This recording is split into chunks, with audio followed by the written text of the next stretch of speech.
Vamos todos de pé, irmãos, abrir a Bíblia no Evangelho segundo Mateus, no capítulo 5.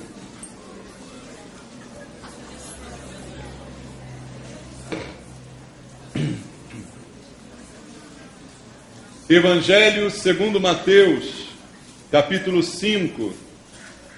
Vamos ler apenas o versículo número 8. Evangelho segundo Mateus, capítulo 5, apenas o verso número 8. A palavra de Deus diz assim: bem-aventurados os limpos de coração, porque verão a Deus. Amém, Senhor. Obrigado, Deus, pela Tua palavra. Palavra que transforma a nossa vida. Palavra poderosa que o Senhor proferiu para abençoar, para trazer luz, para trazer verdade aos corações. Verdade que liberta, Pai. Que a Tua verdade seja ministrada essa noite a todos nós. E que ela possa abrir o nosso entendimento, abrir a nossa mente para a realidade que o Senhor deseja nos mostrar essa noite. Para que nossa vida seja mudada, Pai, seja transformada e nós possamos nos moldar de acordo com a Tua palavra, Senhor. Que ela venha falar ao nosso coração. E eu quero ser um instrumento do Senhor. Para isso, ó Deus, eu preciso da unção do Espírito Santo. Nada tenho de mim mesmo para entregar aos meus irmãos, senão a unção que o Senhor tem me dado para que eu possa ministrar a Tua palavra. E esse poder, esta unção, quebre as barreiras mentais, espirituais, para que ninguém saia daqui sem ouvir a Tua voz nesse lugar. Pai, é isso que eu peço ao Senhor. Usa-me e toca nos nossos corações, em nome de Jesus. Amém?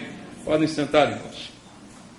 Amados, este texto está inserido no conhecido Sermão da Montanha, o Sermão do Monte, onde Jesus proferiu palavras maravilhosas. Capítulo 5, capítulo 6 e capítulo 7 do Evangelho segundo Mateus narram este sermão proferido por Jesus. Muitas verdades estão aqui, é um tema riquíssimo, coisas maravilhosas o Senhor nos ensinou nessa passagem. E aqui no versículo 8, no meio das bem-aventuranças, como nós conhecemos estes versículos que começam sempre desta forma, bem-aventurado. Bem-aventurado significa feliz, não é? Bem-aventurado significa realmente aquele que está realizado, feliz, porque está de acordo com a vontade do Senhor. E ele diz nesse versículo que lemos que são bem-aventurados os limpos de coração. Por quê? Simplesmente porque eles verão a Deus. E aí, irmãos, isso nos faz pensar um pouquinho. Nós temos pregado à igreja algumas palavras a respeito desse tema, não é? E talvez muitas pessoas queiram ver Deus, não é? Queiram chegar diante de Deus. Pelo menos aquelas que, de alguma forma, acreditam num Deus, que eu não sei nem qual, de certa maneira, desejam um dia estar na presença desse Deus em quem elas creem. E isso talvez seja a verdade de muita gente, não é? Esperam vê-los e alguns esperam ser aceitos por esse Deus, né? E chegar à sua presença e na sua presença serem recebidos. Alguns esperam ser aceitos pela sua conduta, por aquilo que fizeram de certo, não é? Pelas benfeitorias, pelas caridades que realizaram, esperam então dessa maneira serem aceitos por Deus. Só que a Bíblia diz claramente que a nossa salvação não é por nenhuma obra que a gente faça, para que nenhum de nós se glorie, tire vantagem e se ache alguma coisa diante dos feitos realizados. A Bíblia diz que a nossa salvação é pela fé, que acreditamos na palavra, acreditamos no caminho que o Senhor nos ofereceu, não é? Mas o texto bíblico diz que os limpos de coração verão a Deus, não é? E isso nos faz pensar um pouquinho. Porque, já que a Bíblia está dizendo que somente estes verão ao Senhor, o que será que isso significa de fato, não é, para a nossa vida? Bom, primeira coisa a observar aqui, irmãos, é que quando a palavra de Deus fala em coração, a gente tem que entender algumas coisas, não é? não está falando especificamente desse órgão que nós temos aqui um pouquinho mais para a esquerda do nosso peito, não é? Não é desse órgão, certamente, que a Bíblia está falando. Ela está falando coração naquilo que ele representa, não é? O coração, citado na palavra de Deus, representa a nossa mente, o nosso sentimento, as nossas emoções. Nós dizemos quando estamos felizes que o nosso coração está alegre, quando estamos tristes que ele está apertado, não é? Que o coração está apertado, quando estamos agitados, o nosso coração está batendo rápido e tudo isso. Mas o que significa realmente a palavra aqui, o sentido do que Deus quer dizer, é exatamente a nossa mente, os nossos sentimentos, aonde reside a nossa vontade. E a Bíblia está dizendo que aquele que é limpo nesta área é este que vai ver a Deus. E o que é de fato ter um coração limpo, um coração puro, irmãos? Há um filósofo existencialista cristão chamado Søren Kierkegaard, que ele disse uma frase que eu anotei aqui, e diz assim ele: a pureza do coração é desejar uma só coisa, Deus mesmo. Essa é a pureza do coração na visão desse filósofo cristão. Desejar apenas Deus. Isso é que torna o meu coração puro. Porque os desejos do nosso coração são os mais diversos, não é, irmãos? Os desejos do coração levam muitas vezes ao pecado. Então, quando desejamos apenas Deus, isso é suficiente para que o nosso coração seja plenamente limpo para o Senhor e por Deus. Então, eu creio também nessa visão desse homem. Mas a Bíblia vai descrever algumas diferenças que acontecem quando o coração de uma pessoa está contaminado, quando o coração do homem está de alguma maneira impuro. E esta é a condição natural do ser humano. Nenhum de nós nasce com um bom coração. A gente é que tem essas coisas, né, que são ensinadas e são passadas, a boa índole, a má índole. Não, fulano é uma pessoa boa, ele nasceu com um bom coração. Amados, isso é mentira. O que a Bíblia diz para nós é que nós nascemos em pecado. Então todos nós somos intrinsecamente maus, predispostos para o erro, para o pecado. Ninguém nasce bom ou com boa índole, ou mal ou com má índole. A gente já nasce com a predisposição para o pecado. Essa é a realidade bíblica. Então, antes de ter um encontro com Jesus, antes realmente de experimentar a conversão, o que a Bíblia diz? Estávamos mortos nos nossos delitos e pecados. Então essa é a condição de alguém sem Cristo. Está morto, embora vivo, espiritualmente morto, com o seu coração completamente corrompido, contaminado, desejoso de tantas coisas que não agradam a Deus. Esse era o procedimento que cada um de nós tinha e vivia e vivenciava. Então essa é a realidade de alguém que não conhece a Deus. E todos nós nos encontrávamos exatamente nesta situação. Então, o que a Bíblia fala de um coração sem a presença salvadora de Cristo? É o que nós vamos ver um pouquinho aqui. Primeiramente, abra sua Bíblia em Jeremias, capítulo 17. No livro do profeta Jeremias, capítulo 17, no versículo número 9. A palavra de Deus tem um versículo chave que você precisa entender. Diz assim, Jeremias 17, 9. Enganoso é o que, irmãos? É o coração, mais do que todas as coisas, e desesperadamente corrupto. Quem o conhecerá? Veja o que a Bíblia afirma sobre o coração. Veja como nós somos facilmente enganados pelos nossos sentimentos, irmãos. É um perigo quando nós nos levamos, nos movemos, julgamos por sentimentos do nosso coração. Isso é um erro tremendo. A Bíblia diz que o coração é enganoso. Daí uma frase que a gente tem que usar com muito cuidado: senti no meu coração. Já viu como a gente usa essa frase? Já viu como o cristão gosta de usar essa frase? Não, essa frase é um perigo. Porque se a Bíblia diz que o meu coração é enganoso, o sentimento que vem desse coração muito possivelmente pode me enganar. Concorda? Desesperadamente corrupto é o coração. Nosso coração se inclina para cá, se inclina para lá, é sujeito a paixões, não é? Como foi dito aqui hoje pela manhã, é sujeito a estas paixões que uma hora estou amando, outra hora estou odiando, uma hora estou buscando, outra hora estou me afastando. Esse é o coração de cada um de nós. Nós estamos sujeitos a esta corrupção do coração, e é o que a Bíblia diz, ele é enganoso. Então, quem confia no seu coração, quem pode afirmar algo com certeza em relação a sentimentos, muitas vezes vai se enganar.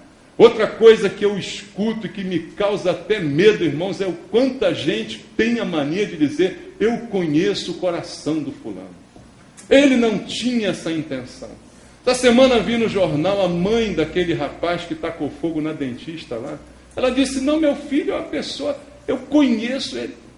Quem conhece alguém, irmãos? Quem conhece o coração de alguém? Normalmente é coisa de mãe, né? Mãe, me perdoa, mas você não sabe nada, tá? Toda mãe diz assim: eu conheço o coração do meu filho. Conhece coisa nenhuma, mulher. Acorda para a vida, pelo amor de Deus. Os nossos filhos podem nos enganar tremendamente, porque nós temos a predisposição de amá-los. E porque os amamos, somos facilmente enganados por eles, se quiserem. Não é?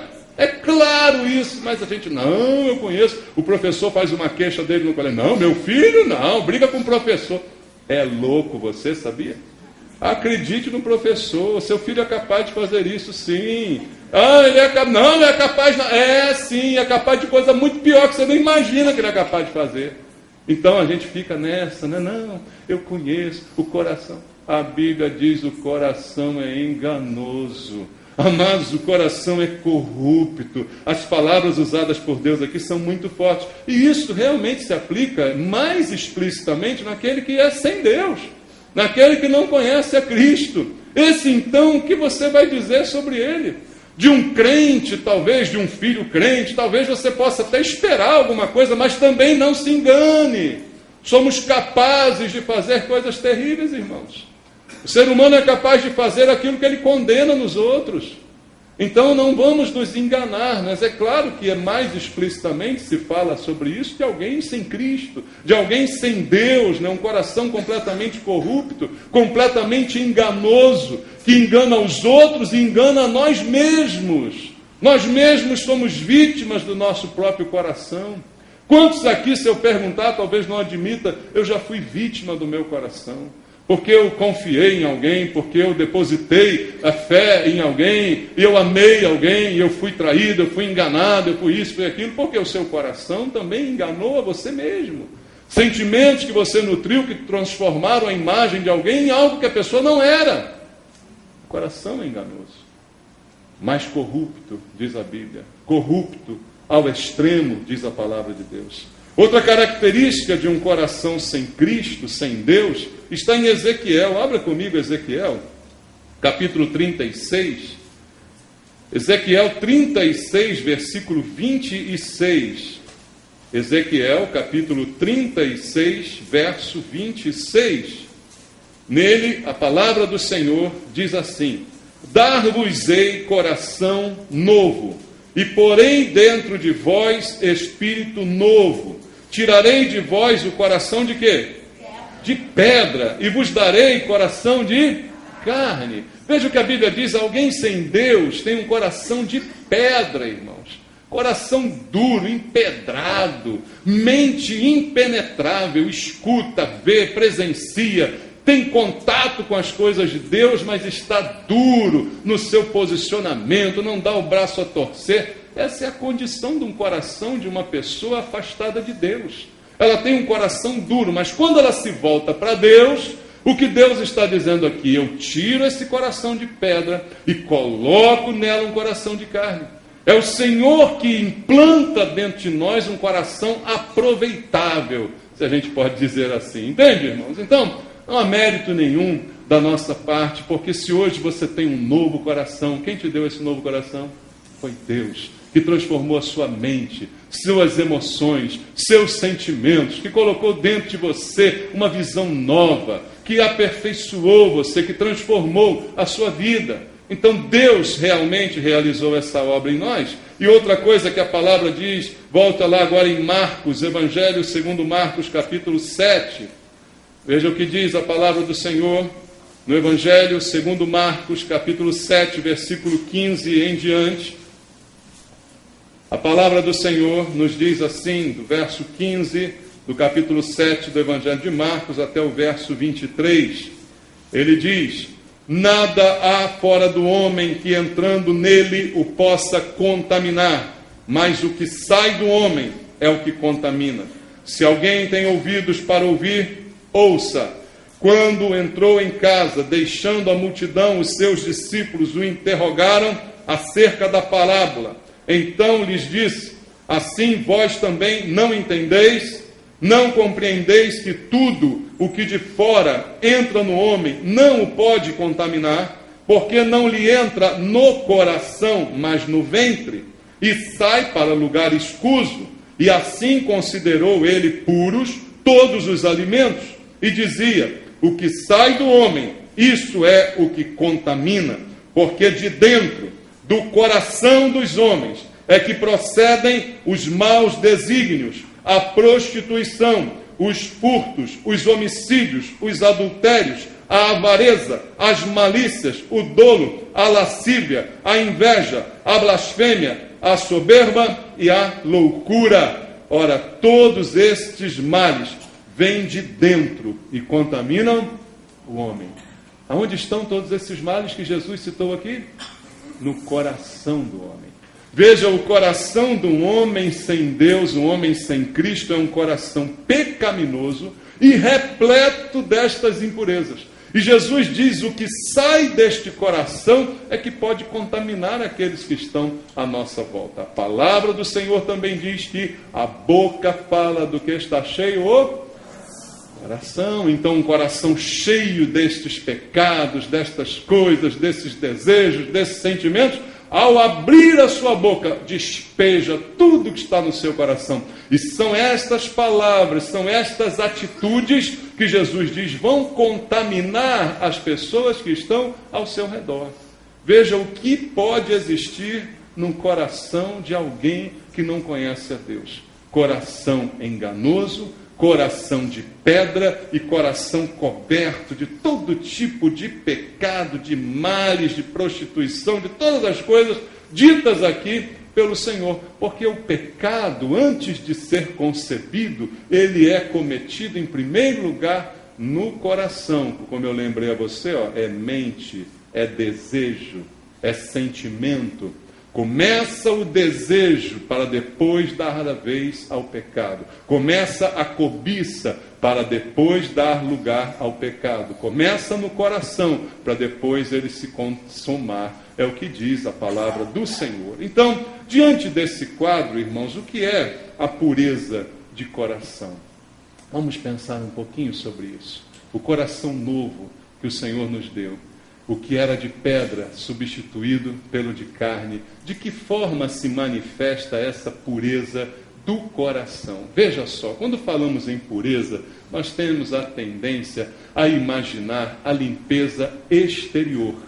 Uma pessoa pura, talvez na visão de alguns, seja uma pessoa bem asseada, bem lavada, bem perfumada, impecavelmente vestida. Você olha para ela e tem a sensação de que ela está pura, sem germes, sem bactérias, né? Mas, queridos, quando falamos da limpeza do coração, não estamos falando certamente dessa limpeza exterior. Por quê? Uma coisa que eu e você precisamos atentar bastante é que a Bíblia dá um exemplo bem claro de um grupo chamado fariseus. Você já ouviu falar dos fariseus?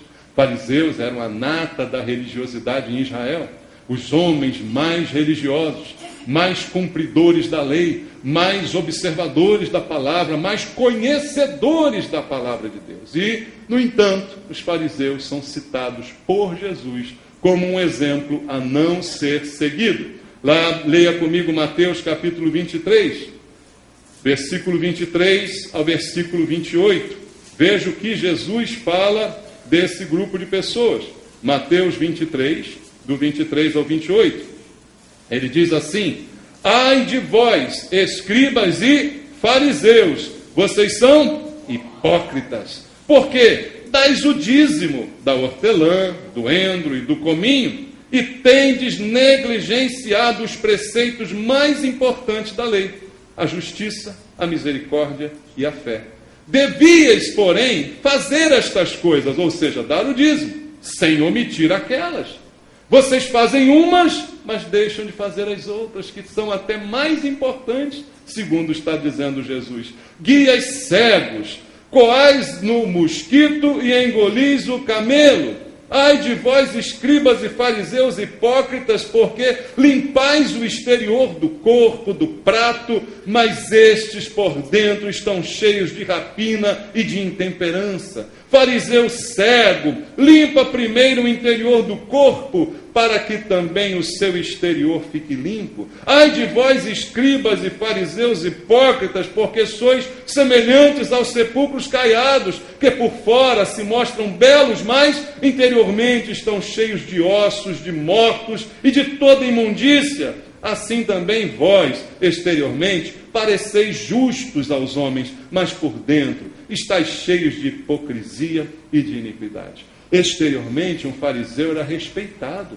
a sua roupa era diferenciada, o seu modo de agir, a sua postura, a sua pompa, fazia com que ele fosse identificado na rua, era considerado como uma pessoa religiosa, tudo isso. Mas Jesus deu as palavras mais duras, irmãos. As palavras mais duras que saíram da boca de Jesus, e às vezes a gente pensa, que Jesus é um doce, é um amor. É verdade, Jesus é um amor, concorda? Mas o amor também é sério. O amor também repreende. O amor também aponta os erros. Amor não é só concordar com tudo que a gente faz, não, irmãos. Quem ama de verdade educa. Quem ama de verdade repreende. Quem ama de verdade disciplina. E das palavras de Jesus, as mais duras foram dirigidas aos fariseus. E você viu aqui comigo cegos, guias cegos, hipócritas. Jesus por várias vezes os chamou assim. Por quê? Porque a limpeza era exterior.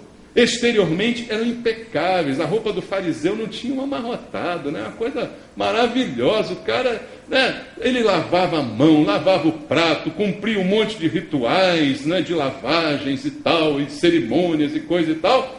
Mas Jesus disse, não adianta nada disso, porque o teu coração está podre. Teu coração está fedendo. Você parece lindo por fora, mas por dentro você me dá nojo. É o que Jesus está dizendo aqui nas minhas palavras, irmãos. Então vamos entender que essa pureza do coração não é aquilo que eu mostro no meu exterior.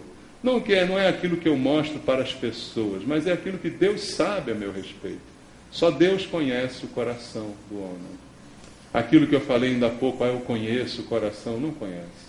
O único que pode conhecer o coração de qualquer um de nós, a intenção do coração é Deus. Nós não temos a noção, mas ele não teve a intenção de fazer isso. Quem é você para dizer quem teve ou quem não teve a intenção de alguma coisa, irmãos? Quem somos nós para fazer qualquer afirmação sobre qualquer um, por mais que conheçamos uma pessoa? Só o nosso Deus conhece a intenção de cada coração, irmãos. Então a gente se depara com essa realidade. Essa pureza exterior não se reflete interiormente. Os fariseus eram assim e são a prova disso. E aí isso se aplica a qualquer um de nós, que estamos aqui na igreja, que estamos louvando, que estamos orando, que às vezes fazemos lindas orações, mas essa coisa exterior, essa imagem que nós apresentamos, nem sempre reflete a limpeza interior e a pureza do coração de cada um de nós. Jesus também disse algo também importante em Mateus capítulo 15, vamos ler? Mateus capítulo 15, versículo 8, ele volta-se para o povo de Deus. Na verdade eu vou ler o versículo 7 antes. Olha, ele chama o povo de hipócritas. Bem profetizou Isaías a vosso respeito, dizendo, este povo honra-me com os lábios, mas o seu coração está longe de mim. Veja, irmãos, como é que a gente pode desassociar lábios de coração, boca de sentimentos. É ou não é, irmãos? Como é que nós somos capazes disso? Somos ou não somos? Claro que somos. Quem é aqui que já não namorou e já disse, você é linda, eu te amo? No dia seguinte estava já, nem ligava mais. É ou não é? Lábio fala uma coisa, coração sente outra. Coração está longe. Lábios falam alguma coisa quando há um interesse por trás daquilo. O lábio é bem utilizado, aí dizemos a pessoa tem uma boa lábia. O que é essa boa lábia? É falar algo que está completamente desassociado do coração, irmãos. E Jesus está dizendo isso a respeito do povo. Ele está dizendo: esse povo me honra com os lábios, mas com o coração eles estão a quilômetros de distância. E aí, quando eu trago para nós aqui, eu fico pensando: Deus, será que isto também se aplica a alguns de nós aqui? Será que com os nossos lábios somos capazes de dizer coisas lindas, fazer lindas poesias para o Senhor, fazer grandes afirmações de amor, de fidelidade, e o coração ao mesmo tempo estar longe do Senhor? Porque exteriormente queremos estar bem diante das pessoas, mas Deus, que conhece o coração, está contemplando todas essas coisas. Por isso Jesus disse em Mateus capítulo 5, que nós lemos aqui no verso 8: bem-aventurados os limpos de coração, porque verão a Deus.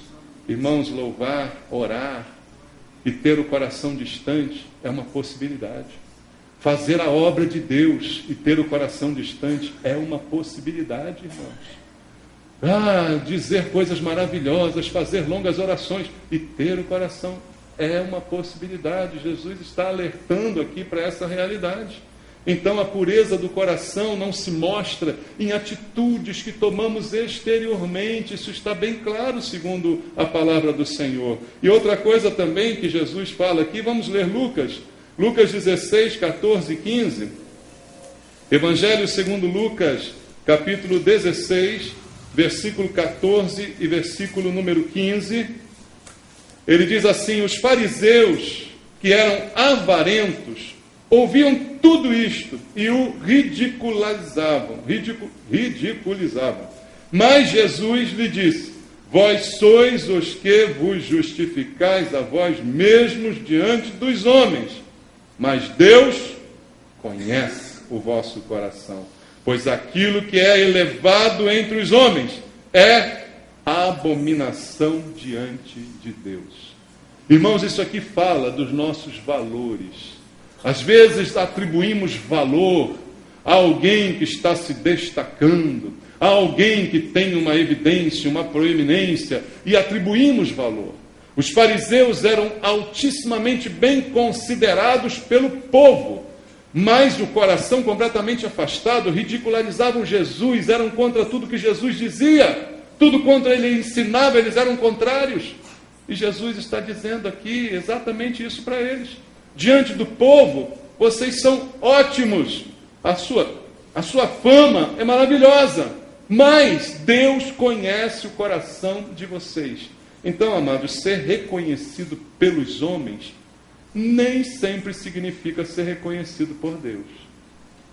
Não é verdade, irmãos? Jesus mesmo advertiu: muitos naquele dia virão e dirão: Senhor, Senhor, em teu nome fizemos um monte de coisa. Mas ele disse: eu nunca conheci vocês. O que importa não é você conhecer Jesus, mas é Jesus conhecer você. E Jesus é o único que conhece o nosso coração. Ele é o único que sabe o que vai dentro da nossa mente. É o único que conhece tudo sobre nós, irmãos. Então não dá para enganá-lo de maneira nenhuma. Não adianta ser famoso e reconhecido entre os homens se não for reconhecido diante do Senhor. Todos podem te reconhecer, mas se Deus não reconhecer, o que adianta? E aí eu quero dizer para você o que de fato é o coração puro que o Senhor está nos falando. E ele diz isso em Mateus capítulo 18. Vamos ler juntos? Mateus capítulo 18, do versículo 2 ao versículo 4. Essa passagem Jesus nos dá uma grande lição.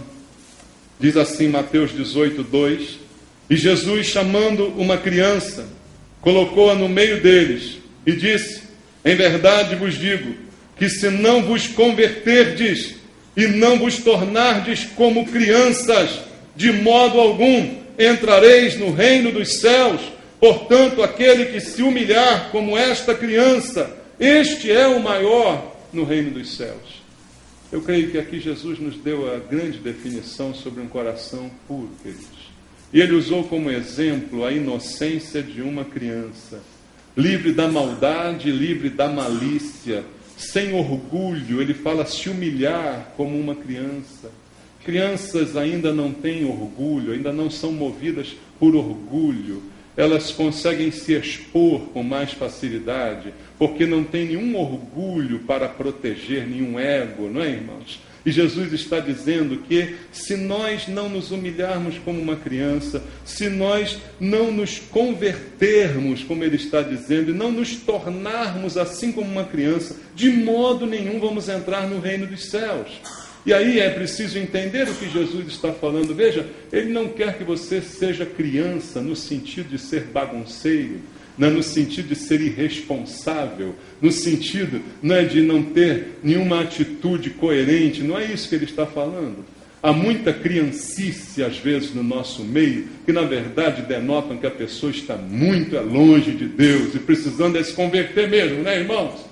Mas quando Jesus fala da criança, ele está exaltando esse lado, esse aspecto da inocência, o aspecto da pureza, da fé, da confiança, esse aspecto da ausência da maldade, da malícia. É disso que Jesus está falando. Então é isto que torna o coração puro, queridos.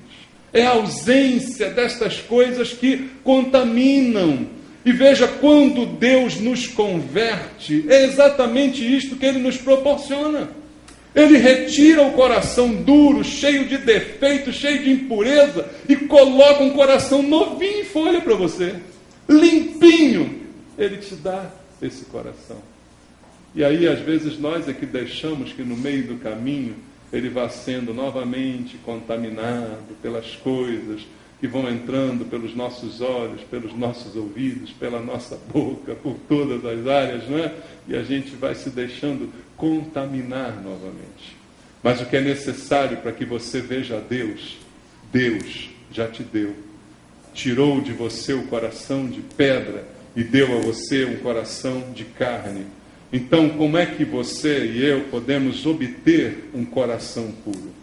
Não há uma fórmula humana capaz de garantir a obtenção de um coração puro, irmãos. Nenhum de nós consegue fazer isso por conta própria. Leia comigo Provérbios capítulo 20. Provérbios capítulo 20, versículo número 9. Diz assim: quem pode dizer, purifiquei o meu coração, limpo estou do meu pecado? Quem pode dizer isso? Ninguém pode dizer isso. Ninguém pode purificar a si mesmo. Ninguém pode limpar-se a si mesmo em relação ao pecado. Se isso fosse possível, não precisaríamos de Jesus. Não precisaríamos do sangue derramado.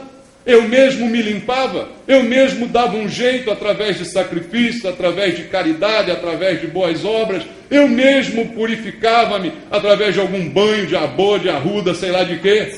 Não é possível que um homem se purifique a si mesmo.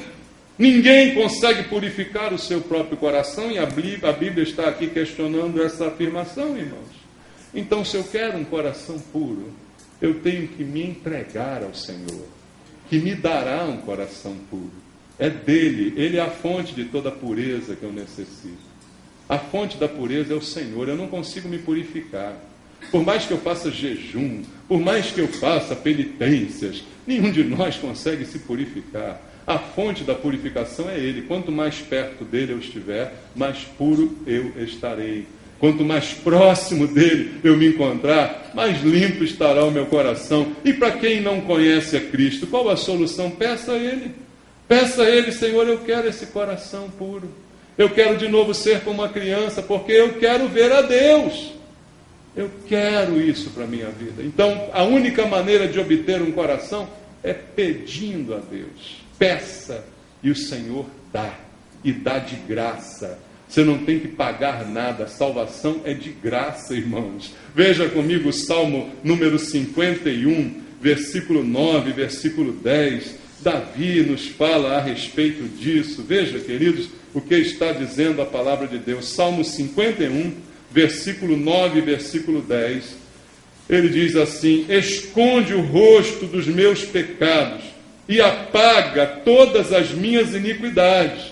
Ele sabia que ele não conseguiria apagar o mal que ele tinha feito, ele não conseguiria limpar a sujeira que ele tinha deixado. Então ele diz: Senhor, por favor, apaga as minhas iniquidades. E no versículo 10 ele diz: cria em mim, ó Deus, um coração puro e renova dentro de mim um espírito inabalável.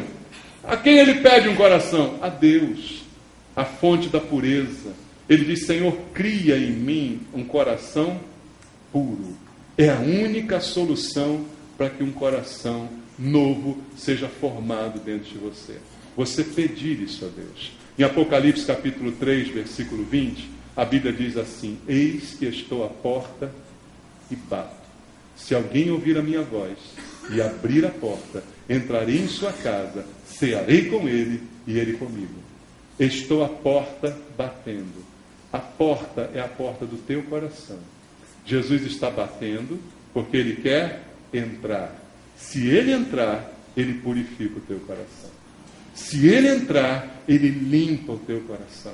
Ele preenche o teu coração. A presença dele é a purificação para o seu coração. Para que você possa então ver a Deus, você precisa abrir a porta do teu coração para Jesus Cristo. Por quê? A Bíblia diz: porque ele levou os nossos pecados. Ele levou as nossas iniquidades. Vamos ler Isaías 53? Todos conhecem, mas é bom lembrar o texto. Isaías capítulo 53, versículo 4 até o versículo 6. A palavra do Senhor afirma assim sobre Jesus, o Messias que viria: certamente ele tomou sobre si as nossas enfermidades e as nossas dores, levou sobre si, e nós o reputávamos por aflito, ferido de Deus e oprimido. Mas ele foi traspassado pelas nossas transgressões e moído pelas nossas iniquidades. O castigo que nos traz a paz estava sobre ele, e pelas suas pisaduras fomos sarados. Todos nós andávamos desgarrados, como ovelhas, cada um se desviava pelo caminho, mas o Senhor fez cair sobre ele a iniquidade de todos nós. O pecado que estava dentro do meu coração, a sujeira, a impureza, tudo isso de ruim que estava dentro do coração de cada um de nós, foi atribuído a Jesus. Ele levou sobre ele toda essa carga. Então, quando eu abro o meu coração e permito que ele entre, ele então leva tudo que há de ruim embora do meu coração e purifica completamente o meu coração. Ele deixa de ser assim endurecido, ele deixa de ser assim contaminado, cheio de coisas terríveis, porque o Senhor promove a limpeza que realmente pode purificar o meu coração. E isso agora precisa ser mantido por cada um de nós. Jesus já limpou o seu coração? Eu creio, se você é salvo, ele já limpou, porque você abriu a porta, ele entrou. Ele fez a limpeza necessária, ele habita contigo, agora o Espírito Santo está em você, com você, você é templo, mas a limpeza precisa continuar, porque o mundo em que a gente vive colabora para a sujeira do nosso coração. Os sentimentos, as emoções às quais estamos sujeitos nos relacionamentos desse mundo, nas coisas que acontecem, nas decepções, tudo isso é uma porta para que penetre a amargura, a desconfiança, os sentimentos maliciosos, as invejas, os desejos de vingança, tudo isso quer penetrar no nosso coração. Então, amados, o que Jesus fez agora precisa ser preservado. Claro que a salvação quem preserva é Ele. Mas a limpeza, eu preciso contribuir com isso. Por isso Deus nos deu instrumentos para nos capacitar e nos qualificar. E o maior deles, você tem na sua mão. A palavra de Deus. Ela é o instrumento de limpeza agora para manter puro o seu coração. Leia comigo Salmo 119, versículo 9 até o versículo 11. No Salmo número 119, do 9 ao 11. Diz assim: de que maneira poderá o jovem guardar puro o seu caminho? De que maneira? Guardar puro o caminho, guardar puro o coração, o pensamento, a mente, as emoções. De que maneira o jovem pode fazer isso? Observando-o segundo a tua palavra. De todo o coração te busquei, não me deixes fugir aos teus mandamentos. Guardo no coração as tuas palavras para não pecar contra ti, irmãos. Essa é a resposta. O coração que uma vez foi limpo por Jesus, agora tem que ser preenchido pela palavra de Deus. Por isso, quanto mais você ouvir a palavra, melhor. Por isso a Bíblia diz: a fé vem pelo ouvir da pregação.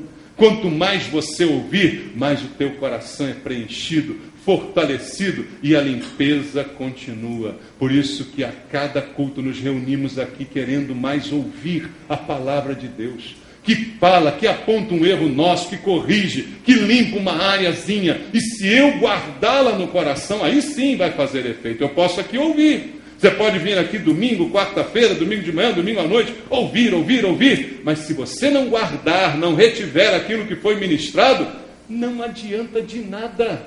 Nada vai mudar, a sujeira vai continuar. O que muda é guardar. Por isso o salmista diz: guarda no coração as tuas palavras, para não pecar contra ti. Quando a palavra é guardada, a gente anda no trabalho, a gente anda no colégio, na faculdade, na vizinhança, onde a gente vai, mas a palavra está aqui dentro. A contaminação vai investir contra nós, os problemas vão investir, os vizinhos vão reclamar, as pessoas, os filhos vão perturbar, o marido, a mulher, tudo vai acontecer. Mas a palavra guardada no coração nos faz não pecar contra o Senhor. Faz com que ele permaneça limpo do jeito que Jesus deixou, do jeito que o Senhor operou na nossa conversão. O coração é mantido pela palavra. A palavra é o alimento, a luz para o nosso caminho, irmãos. A lâmpada para os nossos pés, ela que vai iluminar o caminho. Como pode o jovem guardar puro o seu caminho? Há condições? Sim, há. Pela palavra. Pela sua mente? Não. Pelas coisas que o jovem vê no mundo? Não. Pelas coisas que o mundo oferece? Não. O único jeito é pela palavra. Se não for na palavra, ninguém guarda puro caminho nenhum. Se não for pela palavra, nenhum de nós, todos vamos sucumbir às impurezas e às tentações que nos são oferecidas diariamente, às propostas malignas que nos são feitas, irmãos. Se não for pela firmeza na palavra de Deus, nós cedemos ao maligno, queridos. É na palavra. Jesus, quando foi tentado pelo diabo, ele resistiu na palavra. Ele dizia sempre ao diabo: está escrito. O diabo dizia para ele: está escrito. Mas também está escrito. Você não sabe de nada, diabo. Então, é na palavra que é guardada no nosso coração que a gente resiste às investidas malignas, irmãos. É a única maneira de manter a pureza que foi feita por Jesus, reconhecendo cada um aqui que o sangue de Jesus é que limpou o meu coração. Por isso eu posso dizer: fomos lavados pelo sangue de Jesus. Lavado, porque foi limpo. O sangue purifica, queridos. Veja o que diz 1 de João, capítulo 1, vamos ler? Versículo 5 em diante. Primeira epístola de João, lá no final da sua Bíblia, capítulo número 5 até o capítulo 2, verso 2. 1 de João, capítulo 5, capítulo 1, do versículo 5 ao capítulo 2, diz assim: ora, a mensagem que da parte dele temos ouvido e vos anunciamos é esta, que Deus é luz, e não há nele treva nenhuma. Se dissermos que mantemos comunhão com ele e andamos nas trevas, mentimos e não praticamos a verdade. Se, porém, andarmos na luz como ele está na luz, mantemos comunhão uns com os outros, e o sangue de Jesus, seu Filho, faz o quê? Nos purifica de todo pecado. Se dissermos que não temos pecado nenhum, a nós mesmos nos enganamos, o nosso coração é enganoso, e a verdade não está em nós. Não, eu não peco não, eu sou limpo. Não, é mentira. Se confessarmos os nossos pecados, ele é fiel e justo para nos perdoar os pecados e nos purificar de toda injustiça. Se dissermos que não temos cometido pecado, fazemos-lo mentiroso, e a sua palavra não está em nós. Veja, a falta da palavra faz com que Deus se torne mentiroso, porque pecamos e continuamos a pecar. E João diz: filhinhos meus, estas coisas vos escrevo para que não pequeis. Se todavia alguém pecar, temos advogado junto ao Pai, Jesus Cristo justo. Ele é a propiciação pelos nossos pecados, e não somente pelos nossos próprios, mas ainda pelos do mundo inteiro. Jesus entrou, Jesus limpou. Pela palavra você mantém, mas se ainda assim, se por acaso, por acidente você pecar, há um advogado que ainda te defende. O nome dele é Jesus, irmãos. É isso que a Bíblia está dizendo: aquele que me dá o puro coração e aquele que me ajuda a mantê-lo limpo. E se você tiver um coração puro, se você realmente se deixar converter pelo Senhor, Por isso eu não gosto de usar a expressão eu me converti. Foi Deus que me converteu. Foi o Espírito Santo que me convenceu. Foi Ele que me tocou. Eu me rendi a Jesus. Eu não o aceitei. Eu me rendi, me entreguei a Ele. E se isso for verdade na sua vida, você terá o coração puro. E como consequência, Jesus diz, você será feliz. Bem-aventurados os limpos de coração. Felizes os limpos de coração, porque eles verão a Deus. Essa é a alegria que está proposta para você. Ter um coração limpo, transformado por Jesus, que tira o teu pecado, que é o Cordeiro que tira o pecado, que te afastou do Senhor. Leia comigo Isaías 59, vamos ler.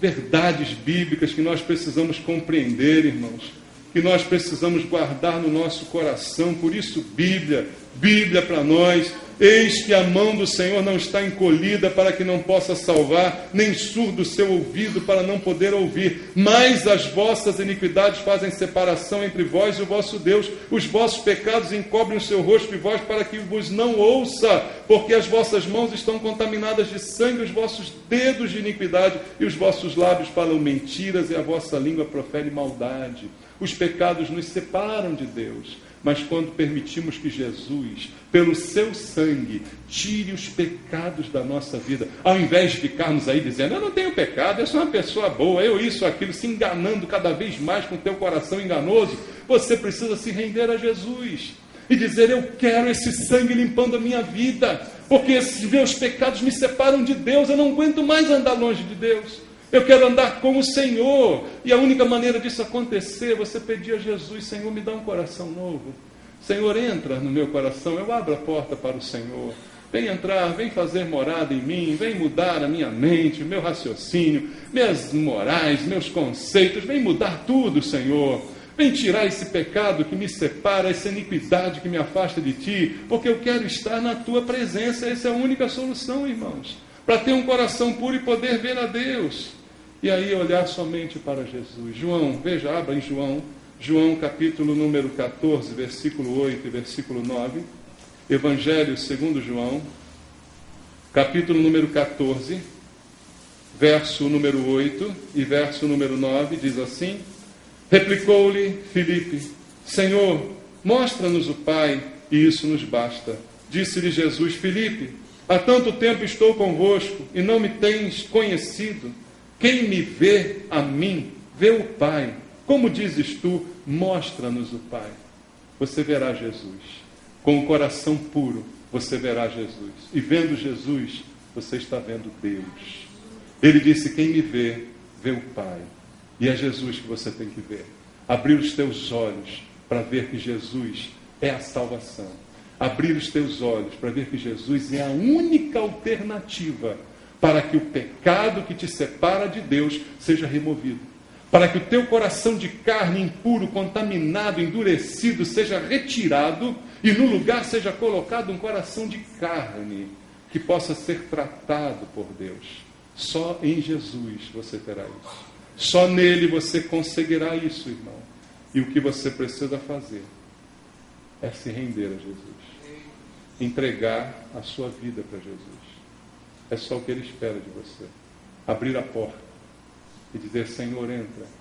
Eu me rendo. Eu não quero mais resistir ao Senhor. Eu não quero mais me enganar com o meu coração enganoso, achando que eu sou uma coisa que eu não sou, achando que eu sou muito bom, que eu não tenho pecado, que está tudo bem, quando na verdade eu sei que não está. Eu preciso do Senhor. Eu preciso entregar a minha vida para o Senhor. E aí o Senhor te dará um coração limpo, purificado, e te dará a condição de ver a Deus, te dará a condição de ser feliz, feliz como você nunca imaginou que fosse possível ser. Curva a sua cabeça, vamos orar ao Senhor. Senhor, a proposta está feita, Pai. A proposta de limpeza, a proposta de transformação, a proposta de mudança, e só o Senhor pode fazer isso. Nenhum de nós consegue se limpar a si mesmo, consegue se purificar a si mesmo. A Tua palavra disse isso para nós. Por isso, Senhor, eu sei que o Senhor deseja salvar essa noite. Eu sei que o Senhor deseja limpar corações essa noite. Se há alguém aqui que ainda não entregou sua vida a Jesus, que ainda não se rendeu a Cristo, que ainda não depositou a sua confiança completa em Jesus para perdão dos seus pecados, entregue a sua vida para Jesus essa noite. Há alguém aqui que deseja entregar a sua vida para Jesus? Levanta a sua mão onde você está. 2 pessoas. Quem mais quer entregar a sua vida para Jesus? Levanta a mão bem alto para mim. Alguém mais quer entregar a vida para Jesus? Levanta a mão. 3ª pessoa. Alguém mais? Vem agora aqui comigo. Vamos orar juntos. Não tenha vergonha desse momento, não. Tenha alegria. Tenha prazer. Tenha satisfação desse momento. Tenha alegria por esse momento. Não é momento de vergonha. Vergonha era a nossa vida antes, né? Agora é vida de vitória. Amém? Deus abençoe vocês. Amém. Deus abençoe, Leonardo. Como é seu nome? Daiane. Deus abençoe, Daiane. Como é seu nome? Rayane. Deus te abençoe. Alegria para o Senhor, para a vida de vocês. Limpeza, transformação, vida. Bem-aventurados vocês são agora. Amém? Senhor, aqui está, Pai, a confissão que o Senhor deseja ouvir. A rendição que foi proposta, que foi aceita por esses teus filhos, Pai, que querem agora receber do Senhor esse puro coração que só o Senhor pode dar, tirar toda maldade, toda impureza, toda malícia, transformar esse coração num coração de criança que crê, que confia, que se humilha na tua presença, como estão fazendo aqui agora, se humilhando, reconhecendo tu és Senhor na vida desses teus filhos, Pai. E agora eu sei, o Senhor está promovendo a transformação que ninguém pode fazer. O Senhor está tirando da vida deles esse coração de pedra e colocando aqui um coração de carne, no qual o Senhor vai operar a partir de agora, no qual a tua palavra vai agir a partir de agora. E eu te peço, ó Deus, que cada um deles guarde agora, Senhor, no coração as tuas palavras, para não pecarem contra ti, Senhor. Guardem agora a tua palavra cada dia, aprendam mais e mais com o Senhor, queiram mais e mais te conhecer, Pai, para que sejam livres do pecado e da sujeira e da contaminação. Guarda estes teus filhos, Pai, em nome de Jesus. Que Deus abençoe vocês, que Deus dê a vocês uma nova vida a partir de agora. Amém? Deus abençoe. Vamos louvar ao Senhor, irmãos. Glória a Deus.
glória, Senhor, ao teu nome. É o Senhor que faz toda a obra. É o Senhor que faz e opera toda a limpeza, toda a lavagem, toda a purificação. Eu apenas abro o coração e permito que o Senhor realize a obra que Ele deseja fazer. É a única saída, irmãos. Não há outra saída, não há outra alternativa. E agora, mais uma vez, estamos nós diante da ceia do Senhor. A palavra do Senhor diz: porque eu recebi do Senhor o que também vos entreguei. E o Senhor Jesus, na noite em que foi traído, tomou o pão e, tendo dado graças, o partiu e disse: isto é o meu corpo que é dado por vós, fazei isto em memória de mim. Por semelhante modo, depois de haver ceado, tomou também o cálice, dizendo: este cálice é a nova aliança no meu sangue. Fazei isto todas as vezes que o beberdes em memória de mim. Porque todas as vezes que comerdes este pão e beberdes o cálice, anunciais a morte do Senhor até que Ele venha. Por isso, aquele que comer o pão ou beber o cálice do Senhor indignamente, será réu do corpo e do sangue do Senhor. Examine-se, pois, o homem a si mesmo, e assim coma do pão e beba do cálice. Pois quem come e bebe sem discernir o corpo, come e bebe juízo para si. E aqui estamos nós, para comer e beber, mas antes discernir o corpo. Discernir o momento, aquilo que estamos fazendo, a responsabilidade que está inserida nesse momento. Se participamos, é porque Cristo tem parte na nossa vida. Senão, não podemos participar. A ceia é para aquele que já se rendeu ao Senhor, para aquele que o reconhece como Senhor, como Salvador, para aquele que é participante do corpo de Cristo, que é a igreja. Por isso temos que discernir o corpo para participar. E o Senhor nos convida a fazer isso.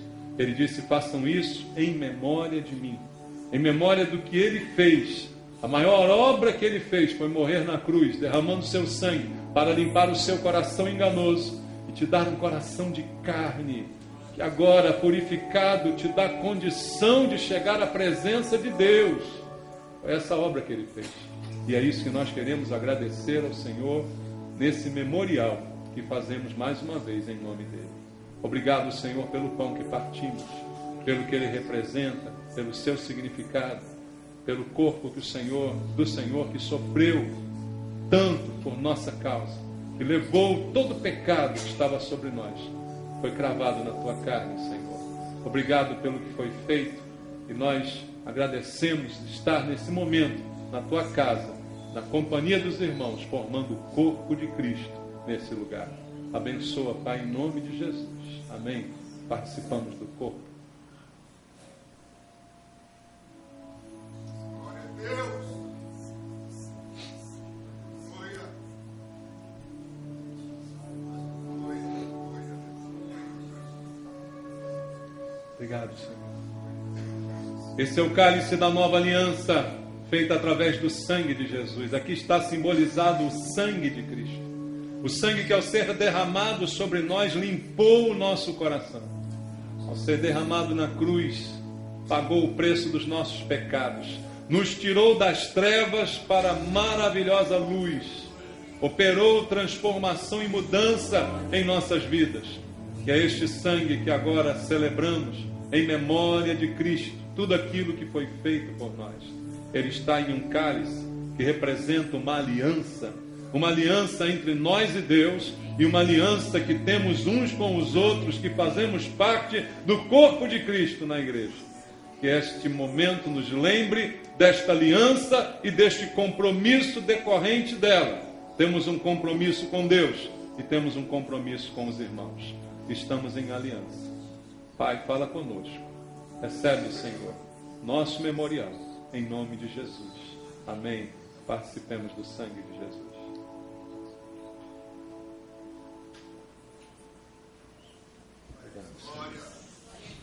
Obrigado, Jesus. Obrigado, Senhor. Obrigado. Quero aprender com os meus erros e não mais cometê-los. Sei que não vai ser tão fácil, mas difícil é continuar no erro e viver no mesmo desespero e ficar pra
pelo novo coração que o Senhor nos deu. Obrigado, Pai. Louvado seja o Senhor nosso Deus.